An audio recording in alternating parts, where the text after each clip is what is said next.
Good evening, everyone. Hi, I'm Lisa DeSisto. I'm the publisher of the Portland Press Herald Maine Sunday Telegram, and welcome to Maine Voices Live.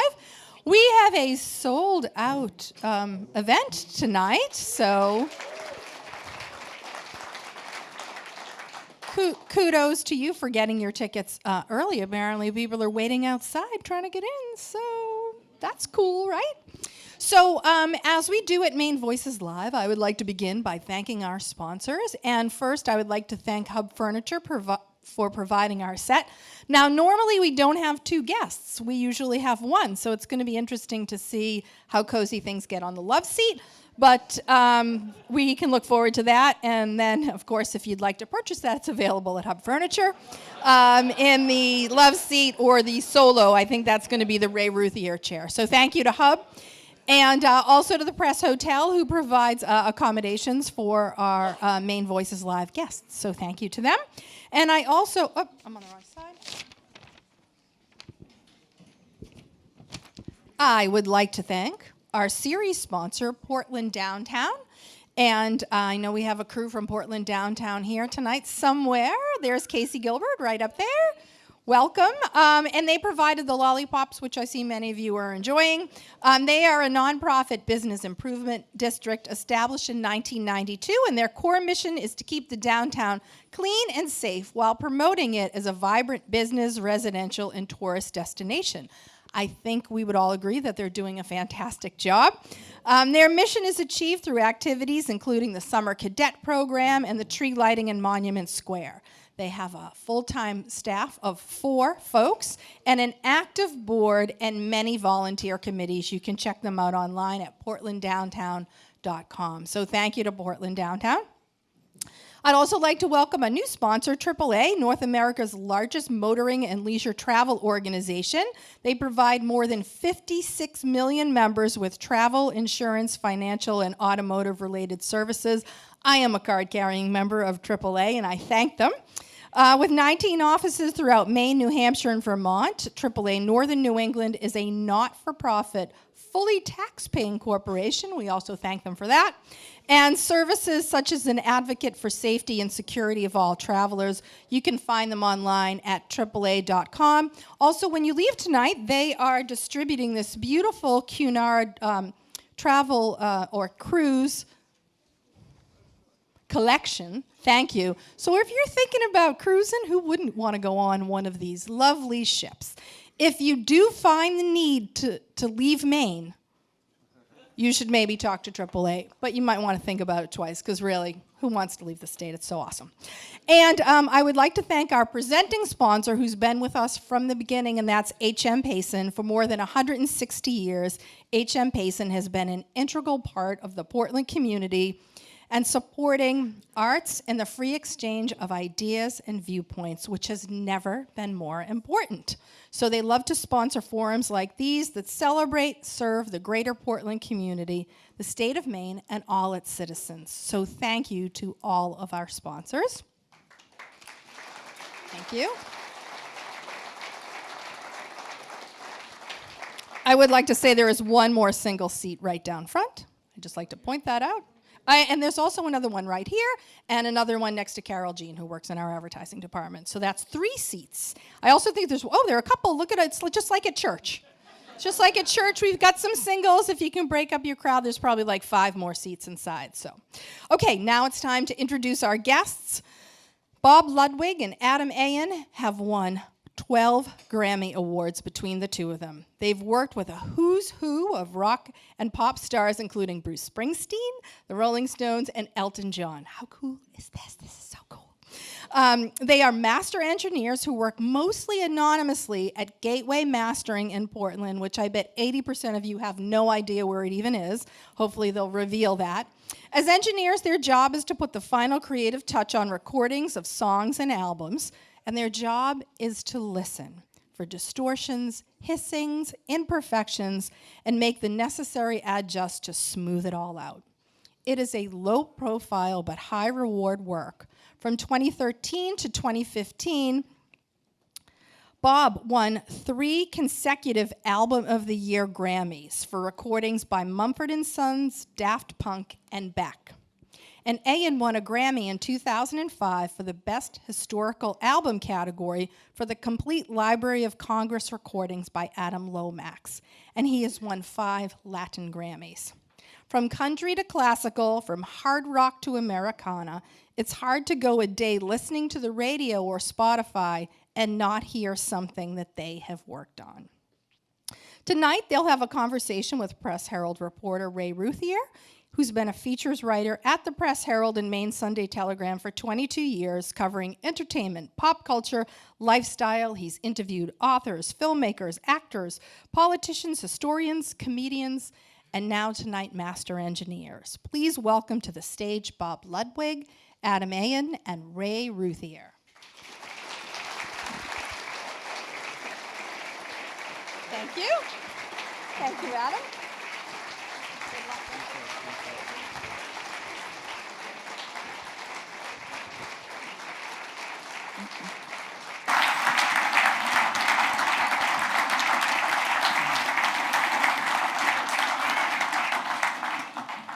Thank you, everybody, for coming out. Thank you, Adam and Bob. And are you guys giving a concert? I mean, this is a big crowd.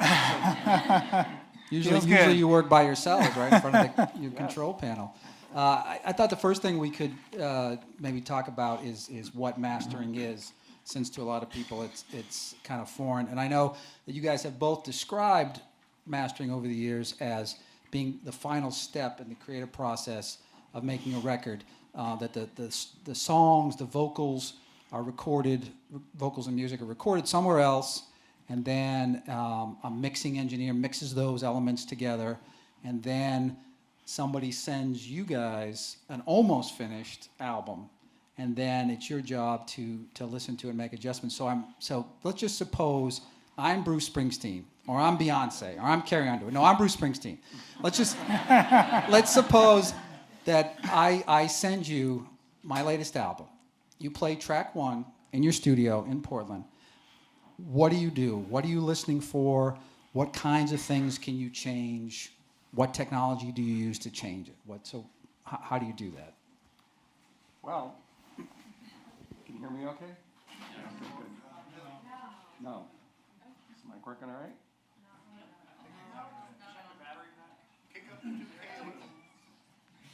Turn it to 11. Yeah. Is there any other number? It says red on it. Okay. Okay.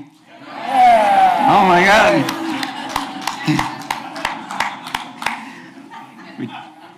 we checked that 5 times and then. But that's so apropos of what we do. You have to make adjustments. Yeah, we work with very high technology all the time. Very often we're the beta tester of gear that's not even out yet. And sometimes we just fight it tooth and nail just to get it going properly like that. But yeah, so mastering is the final creative step in the record-making chain. And then once everything gets approved by the artist in the A&R department and the producer, whomever else needs to approve it, then we take off our creative hat and put on our manufacturer's hat. We're really the first step in the manufacturing chain. We make the masters that are sent to the CD plant for replication. We make the digital files that are sent to Apple for the Mastered for iTunes program.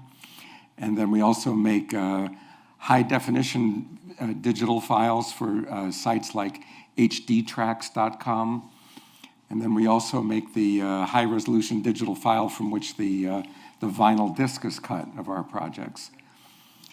But if it's funny when you happen to have mentioned Bruce, and I've worked with Bruce ever since the Nebraska record, and when we did the Rising record, which was right after 9/11,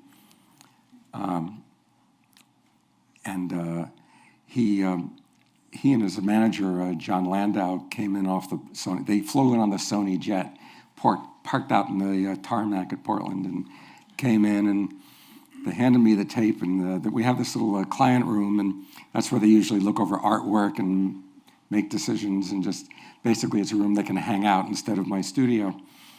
And unlike any other record I've ever worked with, ever, from any client, they said, here, we want you to go into your room all by yourself and listen to the tape from beginning to end, and then we'll start, which was like, and then of course, this is the rising about all the, the destruction, and it was just such an incredibly powerful record. I'm like in tears to start this session, and so the first thing I had to do for that was just to recover, so I could work with them.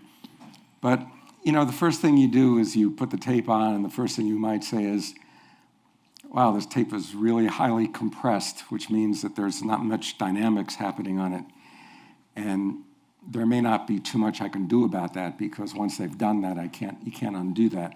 But then your first impression might be, gee, it's not bright enough. It just sounds a little bit covered sounding. So we have equalizers, which are like the bass and treble controls on your preamps, except instead of just the bass and treble, it's any frequency in the spectrum, and we can do it we can boost or cut with a very sharp bandwidth or a very broad bandwidth. And so I might, just put something on to see how it sounds like with that, and then notice that, gee, the snare drum still isn't speaking loud enough, and there's another part of the spectrum on the equalizer I can use to help bring the snare drum out. And think about whether the bass is kicking enough, and so things like that start happening right away. Like, we're experienced enough so that, like, when I hear something, we're probably, 90% of the way there, like within a minute or two for a song. And then we spend usually half an hour refining that last 10%, trying to make it as good as we can. And once we get into the album, then it's a matter of making sure the songs flow into one another. Like when a mixer, even the best mixer on the planet, is mixing a record, almost forever, they don't know what the sequence of the record's going to be at that point. We almost certainly don't know what the cover art is. I can't remember the last time I knew what the cover art of a record was before I saw it in the store. And also, even the title of the album very often isn't known. So a mixer can only mix it as good as he can, so he doesn't know what has preceded it. And if it was like an extremely loud song with this huge climax at the end, and then there's a little space, and then this next song begins, and he's mixed it super dynamic, and it starts so soft, your ear may not even be able to pick it up. It might be so soft. So we have to raise the intro of the next song for a while, so that the two things will flow together. So, Adam, do you guys ever have to ask the artist like what they were thinking? I don't think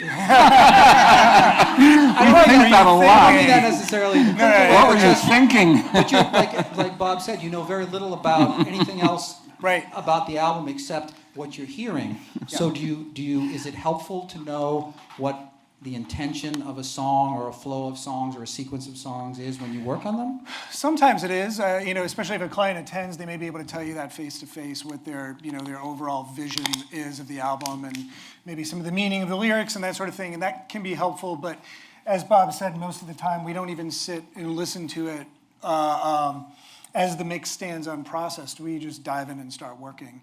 And one of the unique aspects of what we do that's different than everybody involved in the process up to that point is we haven't heard anything until the day of the session. I mean, occasionally we'll consult with clients as they're mixing, give them feedback on mixes and like that, but for everybody else involved in the project, the artist, of course, the recording engineer, the mix engineer, they've spent an awful lot of time with this record that they're working on, right? And at some point, maybe they've spent so much time that they can't quite see the forest for the trees anymore. They've brought it as far as they can go with it. And a big thing that we bring to the table is this new perspective. We're just hearing it for the first time the day we start working on the session. So even sometimes having those other details, they're helpful, and if anything, they're very interesting. But I guess I can only speak for myself, but I think Bob would agree. Usually it's you hit play, and you just start formulating your own opinion of what this thing could be, and you start turning knobs to get there. And I think that perspective is part of part of our overall process and part of what we offer to the client in terms of what we bring to the table. Not having those preconceived notions, not knowing all those things, and just right off the bat, well, how is this thing striking us, and what do we want to start doing to it to make it better? I was going to say that you just touched on that. The mastering in a nutshell is to hear the raw tape from the studio and to imagine in your head how it could sound, and then know what knobs to turn to make it sound like it does in your head. It sounds like listening is a giant part of what you do. So I wonder the way that a singer has to take care of his voice or her voice. Do you have to take care of your ears? Do you have to train your ear? Do you do exercises for your ears to hear highs and lows or something? Well, we both treat what we do as if it was an Olympic event. Like we get a good night's sleep every night. You know, you have your kids, so I know sometimes it's not always a quality's not so great, but I always make sure that I come in well rested and I'm ready to start the day and give it 110% every single time, like every single time, not just most of the time, every single time. And of course, there's no such thing as going to a concert without earplugs. I mean, you should go on the internet and look at the OSHA, O-S-H-A, the government website that shows what the amount of allowable listening level is for a day that won't hurt your ears, and it's a lot quieter than you might think it would be. And but we follow that at work. We don't listen, like when we are through at the end of the day, our ears are not ringing or anything like that. We always listen at 85 dB, which is what as high as OSHA recommends that you can listen to for a long period of time. And our days are very long. Like I usually get in 8, 9, or 10 in the morning and leave at 6 or 7 or 8 or sometimes less or later every day. So that's the kind of one drawback about the job, is that it's very long days. So normally Adam and I do like an album a day, I would say. And then in the times that we've either finished earlier or we haven't started yet because the client is still sending us the files over the internet, we'll work on singles or sometimes individual track revisions where the client said, we love the whole album, except we noticed in our mix that we forgot to give you enough vocal for this one chorus of this song, but we know that you can fix that in mastering. And so we'll go and remaster that one song and put some magic sauce on the thing at that point. So. You got quite a reaction when you said that you guys do an album a day, and I think it's probably worth noting that when I write about you guys, I write about the number of Grammys. But in any particular year, when you look at the list of Grammy nominees, you usually have something like 30, maybe 40 in a year that you've worked on. Like they don't all win Grammys, but you guys have an incredible amount of presence at the Grammys. So it makes sense that you're doing an album a day for the whole year, 365, well, not 365, but work days. Yeah, I mean, we're certainly working on several, each of us working on several hundred projects a year, including albums, singles, EPs. They're, especially in the climate that we're in now in the record business and the digital world where singles and EPs are more commonplace. There are many days where each of us is working on 4, 5, 6 different things throughout the day. Maybe a full length, a single, a revision of something we did the week before, that kind of thing. So we do such a large volume of work because the work that we do is at a much faster pace than if we were record producers, where we would spend 2 or 3 months on one project only, and or even recording or mix engineers that may spend several weeks or months on one project at a time. Adam, I just wanted to ask you about listening too, because I remember you had told me that when Bob hired you, he gave you a listening test. Right. Yeah. And I just wonder if you could describe what was that like? I mean, did you have to sit there and write down in a little notebook? Did it take hours? What was the listening test like, and how did you do? I think I did very well. Yeah. I did well enough to get hired. The listening test is really interesting. So Bob talked about the fact that what we do is the last creative step in the process, and then the process of making a record, and then the first step in manufacturing and digital distribution. And what I was originally hired to do was to work as a production engineer, somebody that would sit and quality control every final master before it went out, which means sit with headphones, listen to every master that would be used. At that time, it was pretty much all CD manufacturing. This was in '98 when I first started at Gateway. And make notes of any artifacts, any defects, anything that stuck out to me as could be problematic, could be something that we might need to look at before the master left our facility. And also we'd make a set of notes so that when it would get to the manufacturer wouldn't hold the presses if they heard something themselves that they thought shouldn't be there that I've already notated or somebody's already notated is okay. So when I came up to Portland to interview with Bob and with Gail, we had this really wonderful, I thought kind of long interview, an hour or two long. And then as I was getting ready to leave, Bob said, I usually do this listening test. Do you want to do it? And I said, well, yeah, of course, let's go do it. And what Bob had done was taken a record that he had worked on for a band called the Latin Playboys, which is this very organic, cool record to begin with a lot of different types of noises that you might flag when you're doing quality control. That's from Los Lobos. Right. Los Lobos and Chad Blake and Mitchell Froome, right, were part of the band. And he then further booby-trapped that recording with other things. So I was set up in a room with a set of headphones and with the recording and told that I could spend as much time as I wanted to with it. And I have to say, I think I had a bit of a leg up in the sense that I was already doing that kind of work at a studio in Boston, so I knew what the expectations were. I would just like to say that it was sort of like, going from the minor leagues to the major leagues kind of thing. And sat and listened and made all my notes and got, if not everything, close to everything. But the concept there was to have an ear on things that should be caught before the master would be out and get out into the world and be replicated. And especially at that time in the late 90s, that was when the record business was almost at its peak in terms of record sales, and mostly it was CDs at the time. And the fact that, all Bob's clients were huge heavy hitter superstar clients, I'd be doing QC of things that may be replicated in hundreds of thousands or millions first run. So it's pretty heavy. And that's what our production engineers that work for us now do every day as they listen. So that's one type of listening, but for what Bob and I do creatively, it's an even different kind of listen in terms of, as Bob said, hearing a mixtape and seeing how you could make it better and then knowing how to turn the knobs to get there. And there's one last thing I'd add about listening that doesn't get said very often in these kinds of talks that we do, but I've mentioned once or twice in the press, is that the other thing about our listening is not only, our great ears for listening to music and making it sound as best as it can and catching those defects and artifacts, but is listening and being open-minded and actually communicating with clients is one of those intangible listening things that is really important to what we do. And I would say one of the things I learned from you early on as your assistant that speaks to that I was really impressed by and really enlightened by was how well you listen to clients.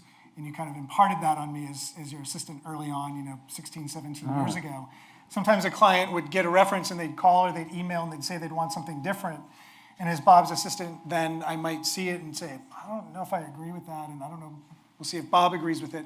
But the one thing Bob would always do is have an open mind and say, well, let's try it, and let's listen to the client, let's see what they're looking for, and try it. And we'd usually do it, and they would usually be right in terms of what they were trying to achieve, right? Yeah. And that's something that I think, from what I've seen in the industry, I think maybe makes us stand out a bit, is that our relationships with our clients and our willingness not to only have, our ability to have great ears to do what we do, but our willingness to listen to them, get them where they want to be, and that's the most important thing, is their records. So. And speaking of your clients, I was just going to point out to people that your client list is the veritable who's who of music business and incredibly diverse. So I know, Adam, you've worked on recordings by Paul McCartney, Carrie Underwood, Katy Perry, Barbra Streisand, Bruce Springsteen, Shakira, Madonna, Foo Fighters, I could keep going. And Bob has worked on recordings by Led Zeppelin, The Kinks, Rush, Eric Clapton, Springsteen, Tony Bennett, John Mellencamp, Mumford & Sons, Daft Punk, Alabama Shakes. Again, we can keep going. And so when you talk about the relationship with this diverse group and probably their managers, I was going to ask you each, and this may be tough, if you have a favorite artist or two that you've worked with and why, or even not favorite, memorable, I don't know. Right. Can Would you like we to do go that? first? Yeah, well, of course, I was a pretty close friend with Lou Reed. We worked together since Metal Machine Music. I mastered the quad version of that, as well as the stereo version of that. I oversaw the quad version of it.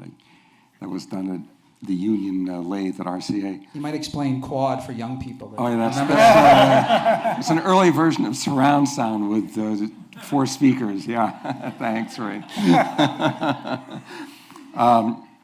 And Lou was a very unique person. There's no question about it. You know, he had quite a reputation of being rather frumpy sometimes, and he was. He definitely had his own will, but he was also a really good person. However, I did once go around to some local hi-fi stores in Westchester County with him to audition speakers. And when you're with other people, normally when you're listening to speakers, it's like, you think there's enough bass or enough top end, whatever. All he cared about was his voice. That's all he would talk about. Well, this speaker does my voice well, but this one has a little bit of bottom on my voice. But for sure, when you ask a question like that, though, Bruce Springsteen has to be up there because Bruce is really, he's this very enlightened person who's been around the world many times and is always speaking in a public voice, so that changes the way you become as a human being. And he's a poet. I mean, like when we have lunch with Bruce, he'll be talking about things, and we're just like listening to the way he speaks about it, and it's like, wow, nobody else would ever talk like that, you know. And I haven't had a chance to read it yet, but Gail's read his biography and autobiography, and he said that that book speaks a lot like he does in real life, yeah. So. And both Lou Reed and Bruce have come to Portland. Oh yeah, many times, yeah. So what are they like? What were they like in a session? Would they just sit quietly and let you do stuff, or would they be listening intently and telling you what to do, or how does that work? With Bruce, it's he's at that moment. Bruce always comes at the end of his major albums. Like if we do a greatest hits, he doesn't come, or if it's for a video, sometimes he doesn't come. But if it's any major album, he always comes, and it's because first of all, it's like a ceremony of putting the record to bed for him. You know, after he's come up and we kind of give it its blessing, you know, and he thinks, my record's done, you know, that kind of thing. Even though he might change it, but nevertheless, it's part of it, part of the thing.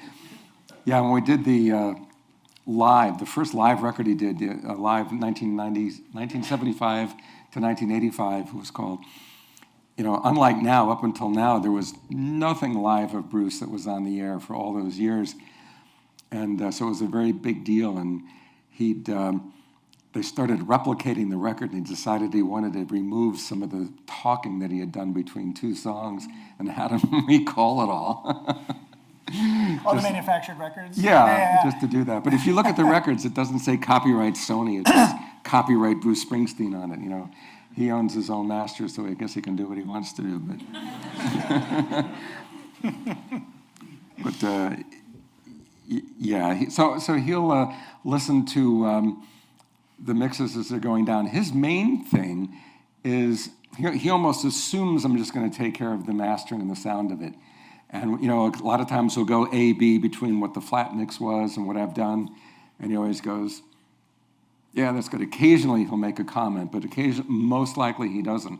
More likely he'll be listening to something and he'll go to like Toby Scott, who's his in-house engineer, or John Landau, his manager, who usually co-produces some of the big albums, and he'll say, do we have another mix of that particular song at that point? You know, something like that. He's more concerned about making sure the mix is right, because if the mix of the record isn't right, you know, it can't be right, you know, in a way. And having said that, like if we don't get we just get paid by the hour. If we got a percent, like mixers, the top mixers in the world, it's such a difficult task that they usually get a percentage, like a point or something like that on a record. And some of those guys are fabulously rich. And and if I got to fraction of a point on the records I did, I wouldn't be here now.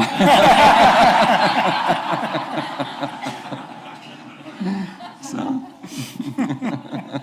And Adam, do you have a favorite or a memorable? Oh, yeah, I mean, so many of them, actually. I feel really fortunate to do what I do, and I've got to work on a lot of records, for contemporary artists that I really love, and for artists that, that have been heroes of mine my whole life. And a couple of years ago, I got to do a live album for Paul McCartney that was really huge for me. And prior to that, I had done a couple of sort of peripheral things that he was involved in, like a song on the Boyhood soundtrack or a song on a charity concert and that sort of thing. But I got to do this live record where he played the Budokan on his last tour, which also holds a lot of significance for the Beatles in general, and for Beatles fans. And it was his first time playing back at the Budokan. And he also had the set list pretty well stocked with Beatles songs. So that was really a big deal in the sense that he's just my favorite artist, my favorite musician. But I often can parse out better some of my favorite more recent projects because they're in more recent memory, and we just do so many of them. And last year I did a project for Lana Del Rey, which was a favorite of mine. One for Mavis Staples, which also was a favorite. And one for, I'm working on one for Shakira now, who's also a favorite. And I tend to gravitate, in terms of the music that I like, I tend to gravitate to things that are a little more organic and a little more rock and roll, which is kind of my background, though I do all different kinds of music. Do you get much feedback from does Shakira send you an email and tell you what to? There's layers of, I usually deal with Shakira's mix engineer and or her assistant. And we do get feedback, absolutely, where they may want to make a change. And this is where in 2017, the internet is fantastic. Shakira can be in Barcelona. Her mix engineer can either be in Barcelona with her or in New York City or Jersey City where he lives, and I can be in Portland. And he can send a mix to her to get approved. When she approves it, send it to me. I master it, send it to him. He gets it back to her. She makes a comment, same thing. The Lana Del Rey album I did a few years ago was exactly that over the course of several days, where Lana came off tour, was still singing parts and still mixing with her producer and engineer in Santa Monica, California. And I was here in Portland, and throughout the course of several days, they would just send me mixes. I would do my thing, send things back to them. They'd revise mixes, and we'd go back and forth, almost as if we were in the same building, but we're 3,000 miles apart. So, not everybody comes for a mix. I mean, for mastering, right? Sometimes they come, but would you say more often than not they don't come? And Adam, I think you were telling me a story that I thought was funny. I know Bob was saying that Springsteen comes often, and years ago he had come while they were filming him for a documentary, and he went across the street from your studio. I won't tell people where your studio is, right? Because you don't want people to know. But no, but they went across the street on Cumberland Avenue to Lens, which was which was a kind of half-open convenience store. You couldn't tell if somebody was really running it or not.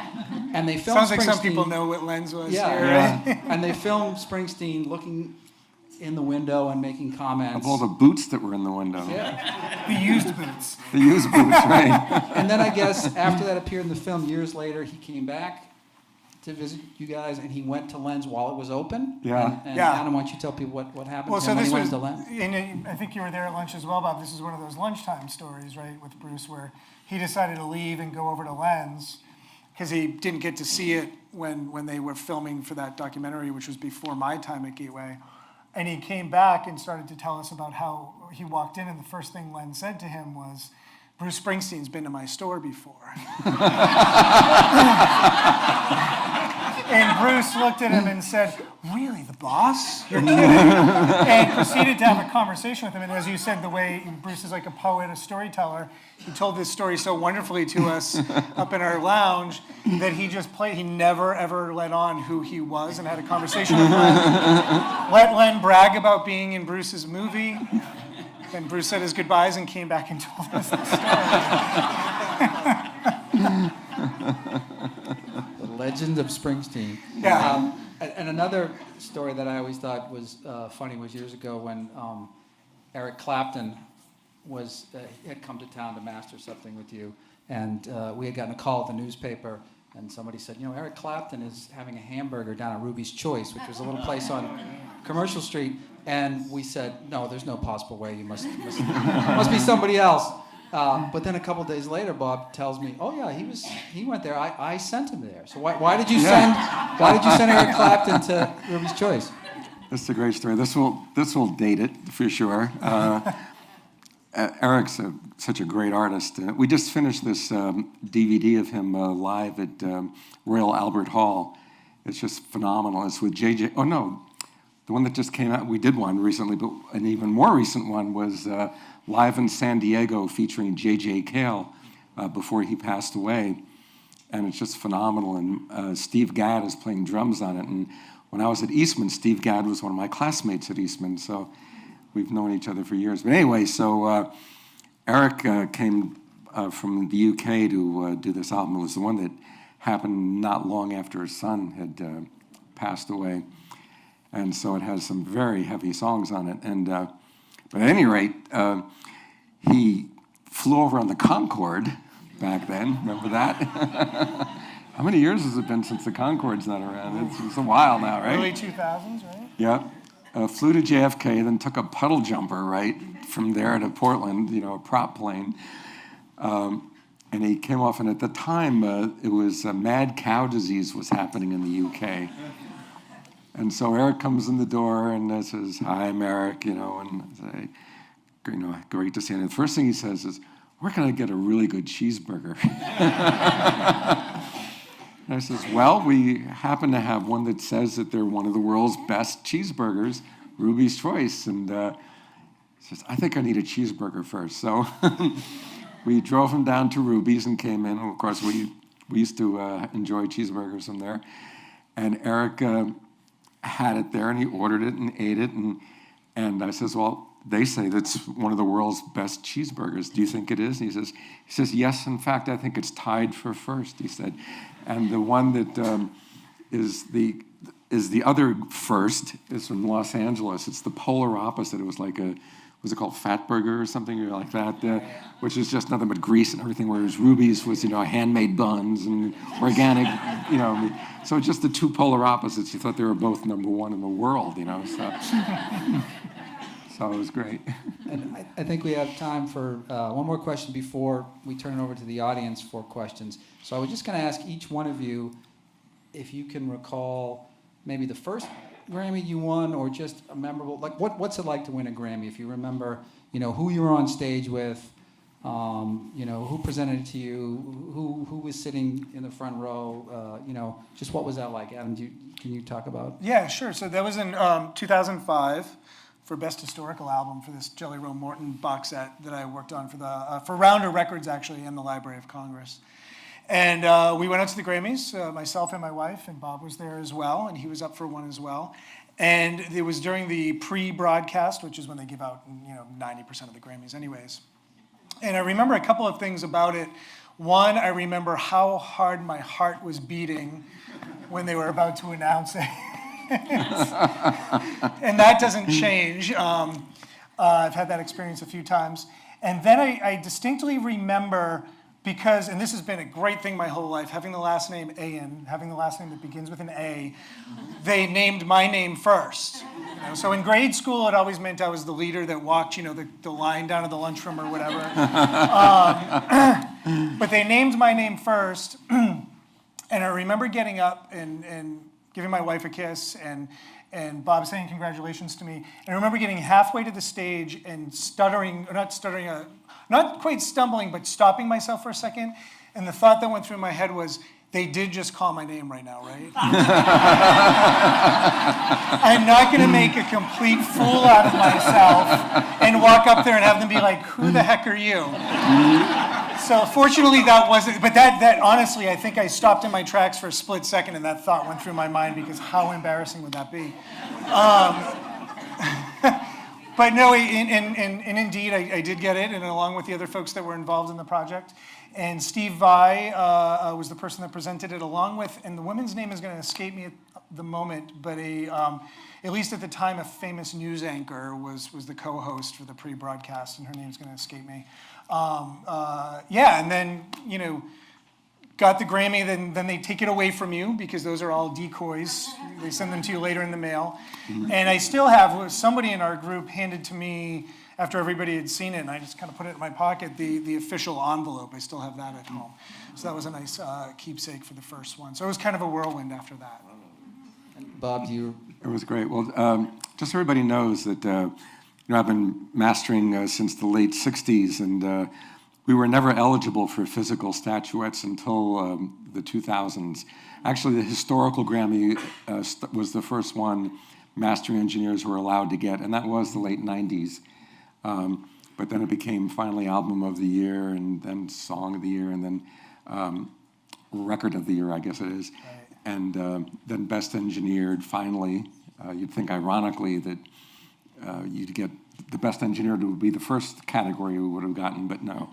The Latin Grammys actually did that before the regular Recording Academy, and I got the first Best Engineered at the Latin Grammys, but anyway, the regular Recording Academy was still a few years behind the category that they should have. Right. So if the same rules that applied now had been there for my whole career, I'd have quite a few more Grammys than I have now. But at any rate, the first Grammy I won actually was a Latin Grammy, and it was for Alejandro Sanz.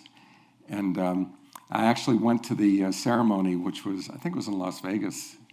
And the presenters were Carlos Santana, which makes total sense, right? And the other person was Lindsay Lohan. So I got to shake Lindsay Lohan's hand, and she said, "Do you want the card?" And I said, "Yeah." So I too got the card for that, and I was really impressed. The other thing that was kind of strange about that was that, it was working with a Spanish group that all don't speak English. So through that whole project, it was through Mick Gazowski, the engineer, saying they need more, they need you to do this or that. And so I never really spoke with the producer or the artist. And so when I got up on stage with them, they're like, "Who the hell's this guy?" And then I said, "Yeah, I'm Bob Ludwig." And they go, "Oh, okay." They thought I was like somebody that they never met. I was somebody that I'd never met before. Yeah, just storming the stage, So it was quite eventful, yeah. So. And now I think we're ready to have questions from the audience. Sorry, I'm stealing your mic. I'm going to take a few pictures of the audience while we're doing this. Please talk into your mic. How about tours for the studio? Do you do tours? No. Let's get that out there now. We're so busy now, we would never, ever get home. We get tours for every day. And we occasionally give tours for educational groups like from Berkeley or NESCOM in Bangor or UMass Lowell, people like that, where it's very meaningful for them because they're in a class for it. And those tours are arranged months in advance. And we don't have interns either because of security. Like there's so many projects that are in the works right now. If some kid came in, or a young person came in who does not have a career on the line and was just getting there to job shadow or something like that and said, "Oh, I saw something from, so-and-so here," and then it gets leaked on the internet or something like that, we'd be toast. So we can't do that. Like when I did the Radiohead In Rainbows record, at that time, we had done it a long time before it came out. And then they finally told us, it's going to come out in a couple of days on our website only. And people are going to, and I didn't even know that people were going to pay whatever they wanted for that record. But I was so curious because of what a secret it had been for us to keep. I looked very carefully on the internet that the day before I knew it was going to be released. There wasn't a hint of it on the internet. Everything said, the following year there might be a record, something like that. So we know how to keep secrets, and all our employees are aware of that situation very well. And so when it came out, it was just a complete surprise to everybody because there hadn't been a hint of it. So, and then occasionally some of the nonprofits here in town, like Portland Ovations and some other people have raffled off a tour to Gateway.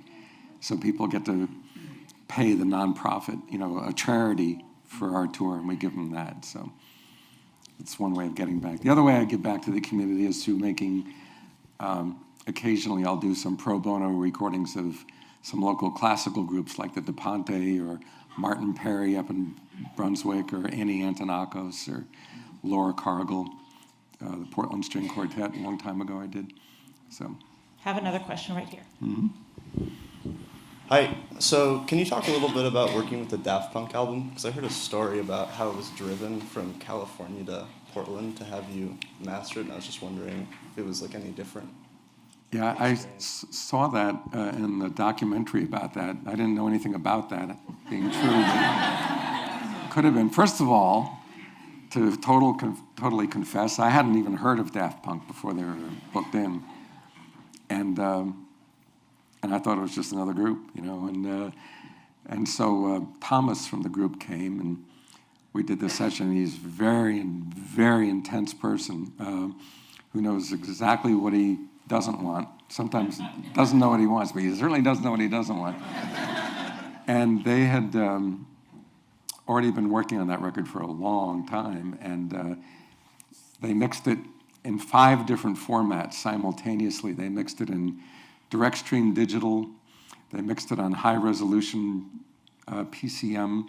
They mixed it at half-inch 30 IPS, 15 IPS, 30 half-inch, and quarter-inch 15 IPS. For those of you that don't know what I'm talking about, don't worry. It just means 5 different ways they could have done it.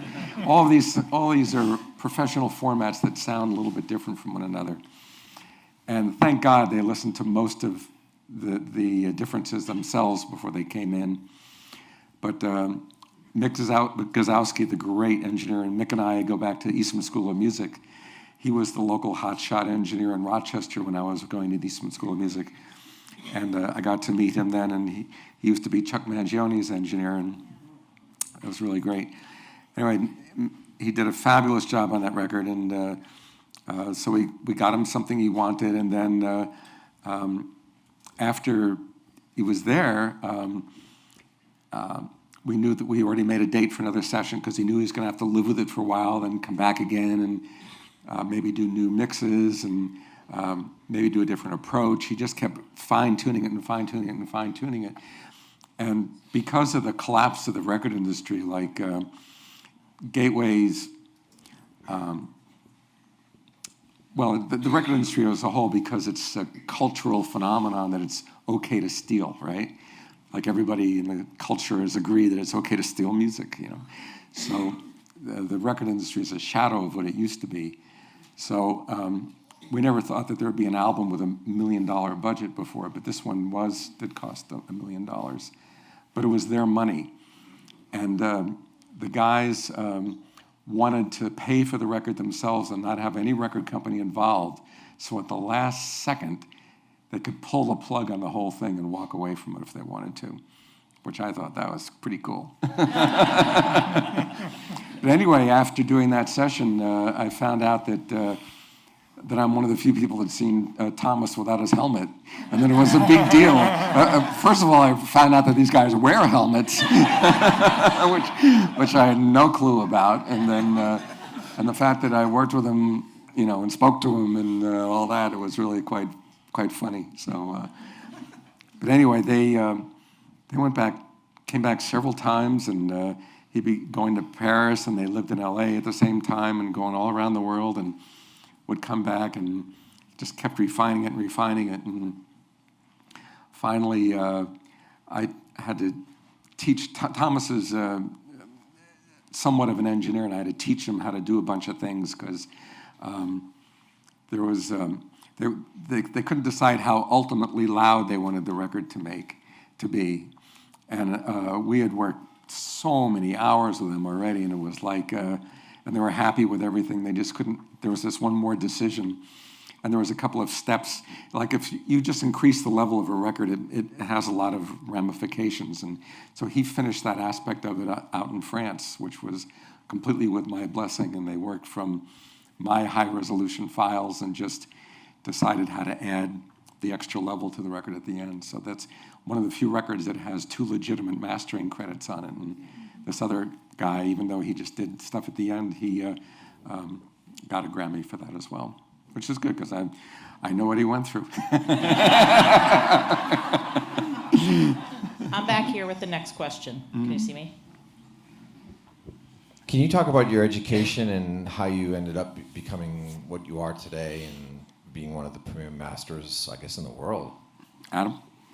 Oh, sure. I went to the University of Massachusetts at Lowell, which has a great music performance and sound recording technology program. Prior to that, I was a rock kid that played in, a bunch of rock bands and decided if I wasn't going to be a rock star, maybe I'd be a working musician. Wanted to go to college for music performance, but decided that the sound recording thing sounded interesting as well. And once I got into that part of the program at UMass, I kind of just started playing my instrument just enough to get my music performance degree and put all my focus on the recording and audio side. And where I landed, where I am at now in terms of this career path specifically as a mastering engineer, my senior year at UMass, I was the president of our AES student chapter, which is the Audio Engineering Society. It's an international pro audio organization, and I had asked Bob to come and speak for our student chapter. My job as the president was to ask industry folks to come and give a talk once a month. And I brought in a number of folks throughout the year, and Bob was one of them, and Bob was one I really wanted to have come down, down at that point, because we were up here, to Lowell and talk to our student body, and that got me interested in mastering as a career path. And that, definitely sent me down this path. And eventually, I actually tried to intern at Gateway. And as Bob mentioned, we don't do internships, so I got turned down.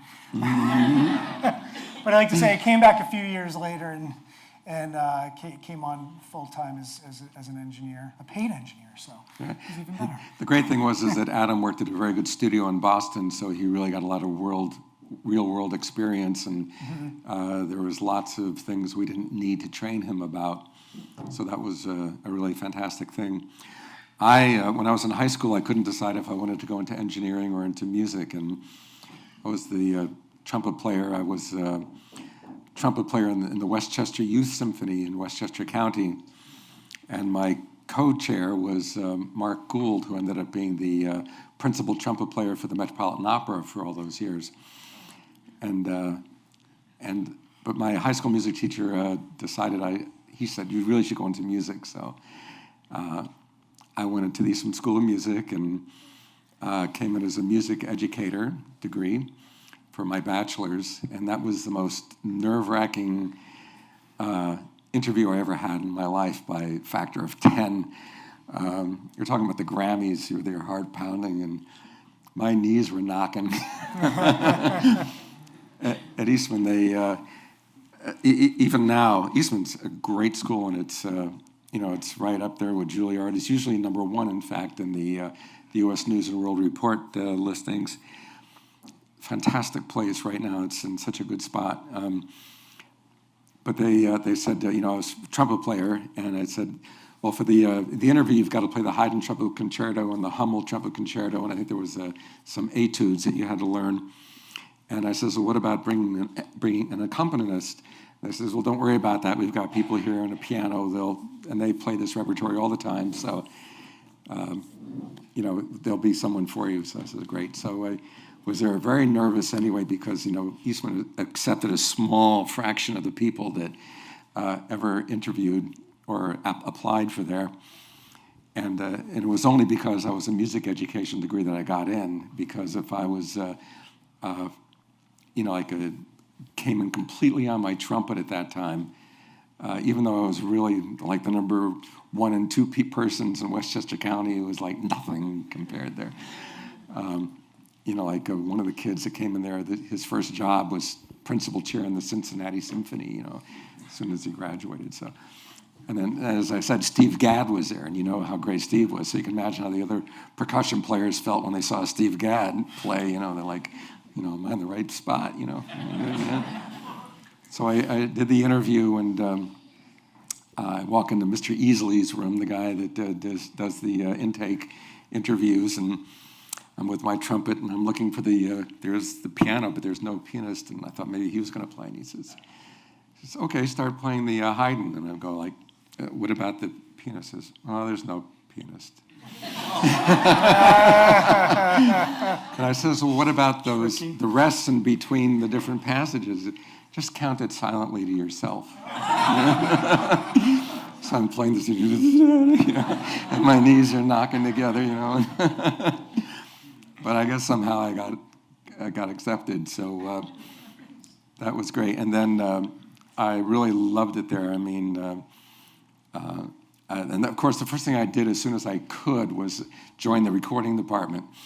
So I was both, again, right away in the recording department and doing my degrees. And between the recording department, teaching trumpet, working at a coffee shop for lunch, and teaching private lessons and some other.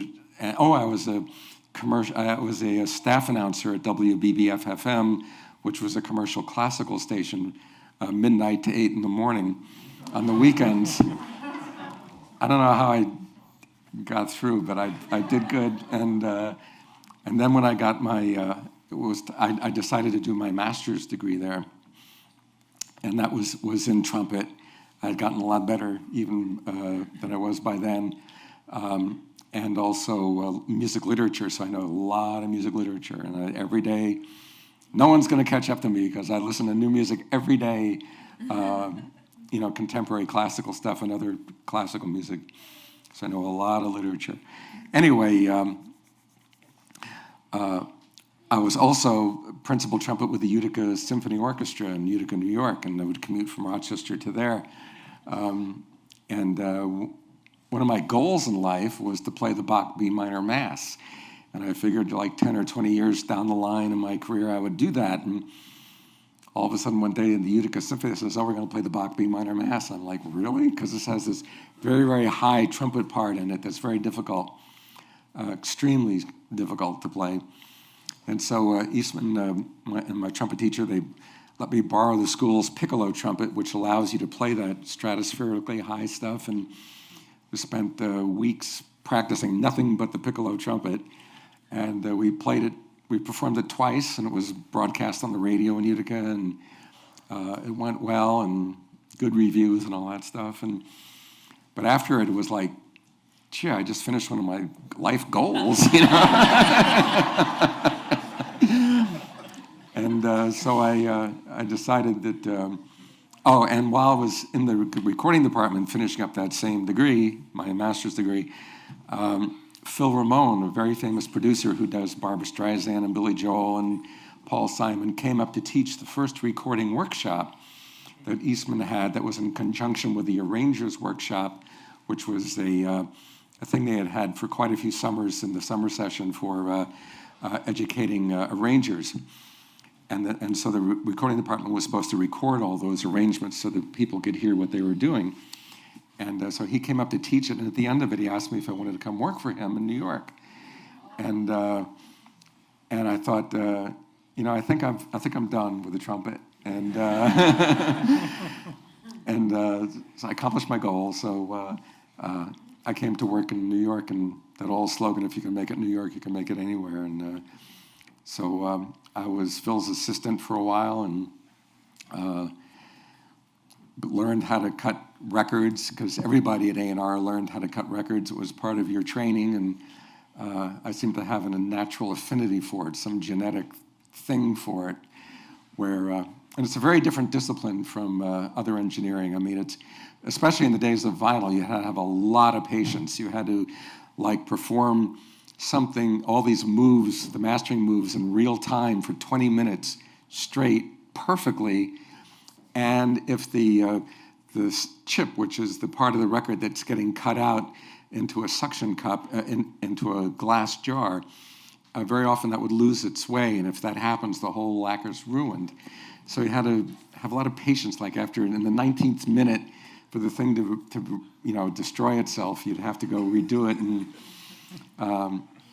so it's a very different discipline from mixing and recording. Like mixing, engineers will do massive amounts of EQ to do something to get a result, and it's completely valid. And what we do, sometimes tenths of a dB, the most smallest amount, is what's needed.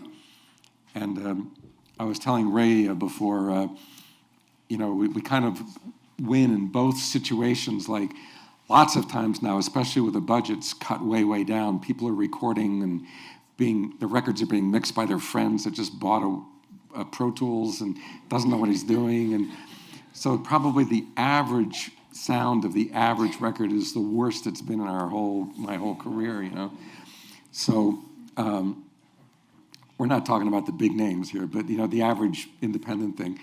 So we can take something that sounds like dog meat and turn it into a silk purse from a sow's ear. We can do that and kind of make it at least sound normal, like at least cost them at least a couple of $1,000s to make the record. And so we're heroes for that. But the other thing is even with mixers like Bob Clearmountain or Mick Gazowski and these great engineers of the world who are the best, and these guys make lots of money for what they do, and they're earn every penny of it.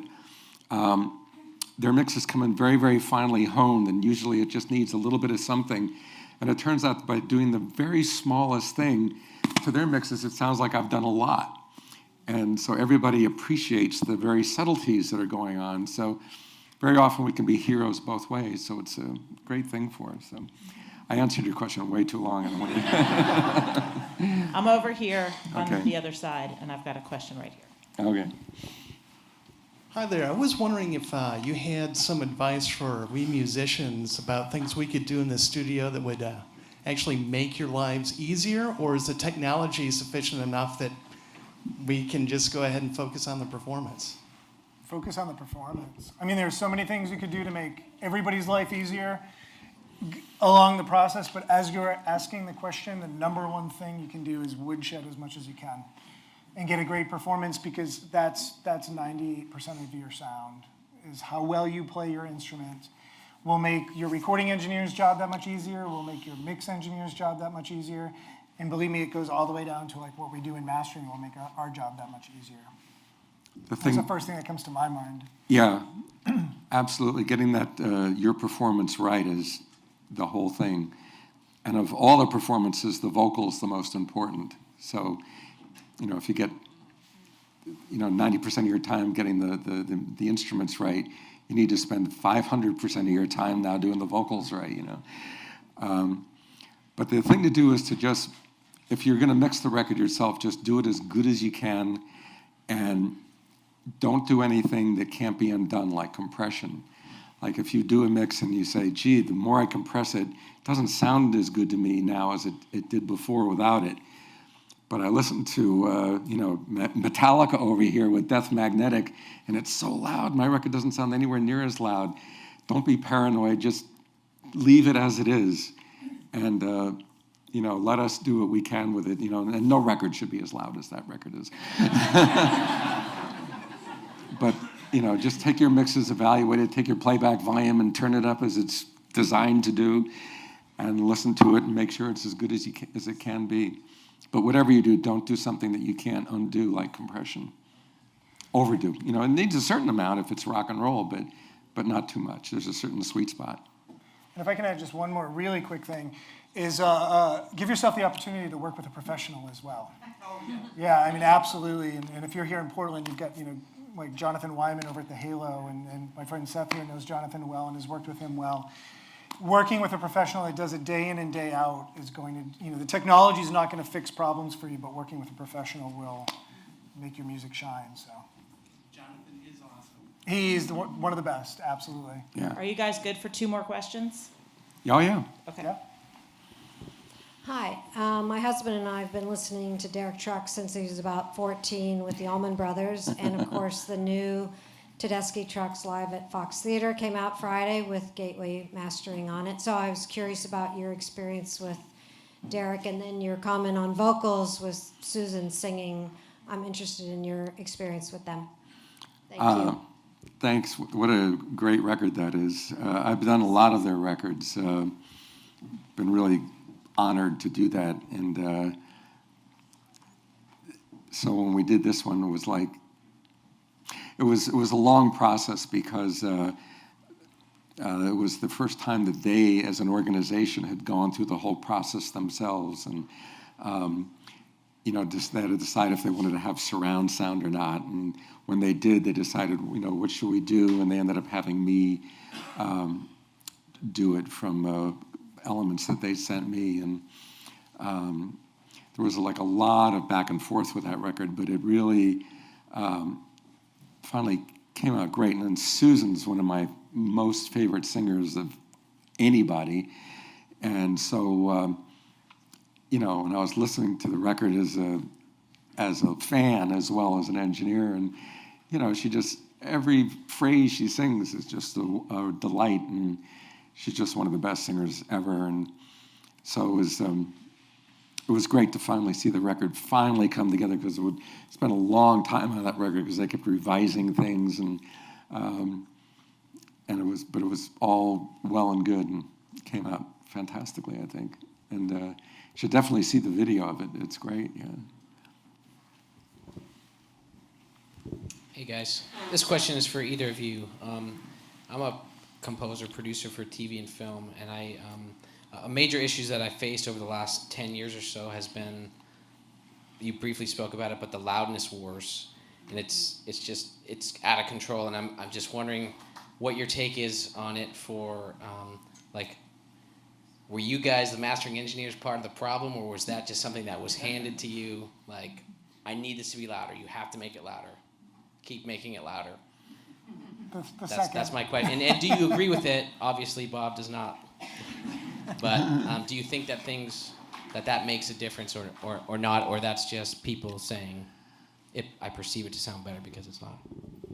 Yeah, it could be a very, very long answer to that, but the takeaway for you guys, what we're talking about, is two conflicting things that the human body is designed to do. One is louder is better. If I take two playbacks of the same song and make one ever so slightly louder, and don't tell the people in the audience what I've done, and say, which one do you like? Everyone likes this one better. Why? Because it's punchier, I can hear the lyrics better, blah, blah, blah. All these great things about why the one that's slightly louder is better than the other one, even though it's exactly the same. And you could have taken your playback volume and moved it up a little bit, and then they'd be identical again. And then once again, you can make it even louder a little bit, and it keeps going up and up and up. And so in mastering, there's what I call a sweet spot, where you've got, for rock and roll, where you need compression because of the genre. Classical music very often doesn't need any compression whatsoever, and we don't do it. There's a certain point where after you've stopped gluing it together, and then it becomes diminishing returns. And that's where an expert like us can figure out what that sweet spot is. However, a lot of producers and artists will say, well, there's these other records that I have that are louder. And we go, yes, they are, so what?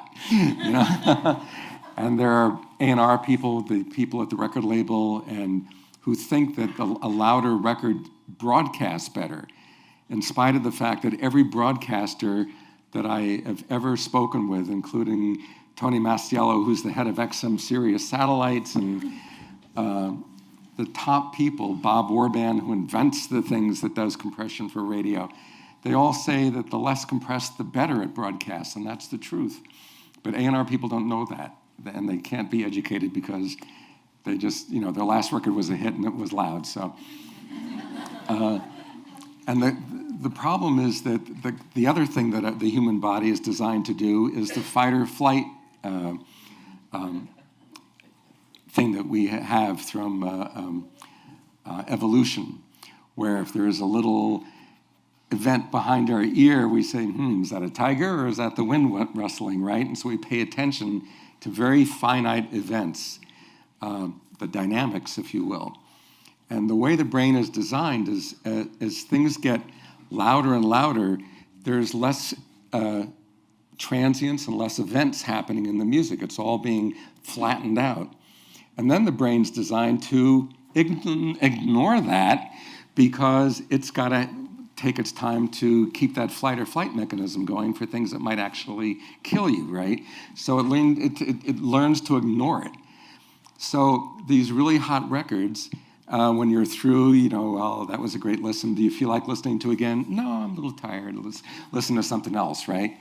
Whereas before the loudness wars really hit bad, people would listen to a record like a Beatles record. You'd go and listen to it over and over and over and over and over again and never get tired because it wasn't so smashed and there was something new and interesting for the ear to listen to. So, but I mean, I mastered the soundtrack for Frozen and just did Trolls and Moana for Disney, and even there with a full orchestra, these great recordings. Even there, the producers are interested in. They will send me copies that they've sent, listening copies that they've made for themselves, and they've jacked up the level themselves. So when they ask me to do the soundtrack for them, they expect it to be at least as loud as they've been listening to all that time, it's just a shame. All it takes is, one person, like I just did a new Avenged Sevenfold record, and M. Shadows from the group said, well, I want to have all the dynamics of our record, and I don't care about the loudness wars, and great. So we did that, and it's got all the dynamics left. And Jack White, when we did the Blunderbuss and the Lazarella's record, or Lazaretto, what's it called? Yeah.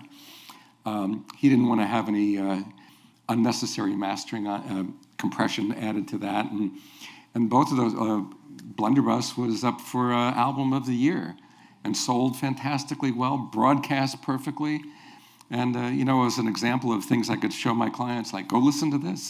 This record was super successful, and it's got all the dynamics in the world, and it broadcasts great. And they listen to it, and they go, yeah, I'm not as big as Jack White. I can't do that, So it's a tough situation.